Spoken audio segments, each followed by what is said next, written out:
কারাগারে HSC exam 2024 পরীক্ষার্থী 14 লাখ কারাগার হবে বলছে শিক্ষা বোর্ড। কেন 14 লাখ কারাগার হবে? কারণ 14 লাখ শিক্ষার্থী পরীক্ষা দিচ্ছে, এই কারণে বলছে যে 14 লাখ কারাগার হবে। কারণ এই কথাটার মানের অর্থ কী? এই কথাটার অর্থ হচ্ছে এই যে আমরা 14 লাখ পরীক্ষার্থী যে আপনাদের বিভিন্ন পরিস্থিতি মোকাবেলার বিভিন্ন যেটা আমাদের পরিস্থিতি, দেশের পরিস্থিতি যেমন আপনারা সবাই জানেন যে কোঠা আন্দোলনের জন্য বা এখনও সেই দাবিটা আরও জটিলতা আগের থেকে আরও ভয়ঙ্কর হিসেবে দাঁড়িয়েছে। এই কারণে 14 লাখ শিক্ষার্থী অনেকে বেরোচ্ছে, আবার বাইরে বেরোচ্ছে, মিছিলে যোগ দিচ্ছে, আবার অনেকে বাইরে মিছিলে যোগ দিচ্ছে না। তো এই হিসেবে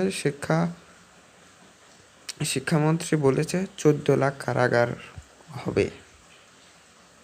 14 লাখ কারাগার হয়েও গেছে। কারণ 14 লাখের ভিতরে ধরেন এইচএসসি এক্সাম 2024 পরীক্ষার্থীর 14 লাখের ভিতরে ধরেন 13 লাখ বা 12 লাখ লোক বাসায় থাকছে, আর 2 লাখ লোক মিছিলে যাচ্ছে।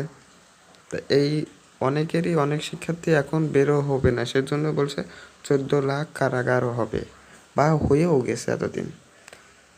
এই দেশের পরিস্থিতি যবে থেকে এইটা শুরু হয়েছে তবে থেকেই কারাগার এমনিতেই হয়ে গেছে।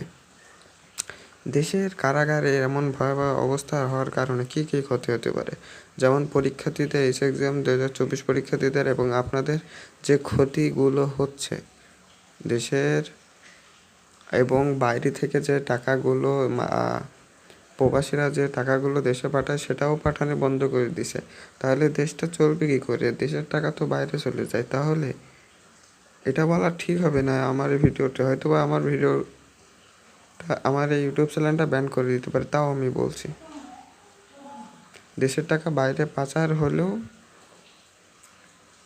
হলে আর কোনো কিছু করার থাকে না, কারণ আমাদের এই টাকাগুলো অনেক ঘাটতি হয়ে যায়। এবং দেশের টাকা যদি বাইরে চলে যায় তাহলে এই ঘাটতিটা পূরণ হয় কীভাবে? প্রবাসী বাংলাদেশে যারা আছে তারা এই বাইরে থেকে ইনকাম করে দেশে যে টাকাগুলো দেয়, এই টাকা দিয়ে মূলত আমাদের দেশটা চলে। এইটা হচ্ছে 90% বাইরের টাকায় আমাদের দেশটা চলে। বাংলাদেশের প্রবাসী বাইরের দেশে থাকে বলেই এখন আমাদের এই দেশটি চলতো, না হলে আমাদের শ্রীলঙ্কার মতো অবস্থা হতো। তো আজকে ভিডিওটা এই পর্যন্ত শেষ করছি। চ্যানেলটি সাবস্ক্রাইব করে রাখুন এবং পাশে থাকা বেল আইকনটি বাজিয়ে রাখুন। আমরা এইচএসসি এক্সামের সকল আপডেট আমরা দিয়ে থাকি। ধন্যবাদ সবাইকে।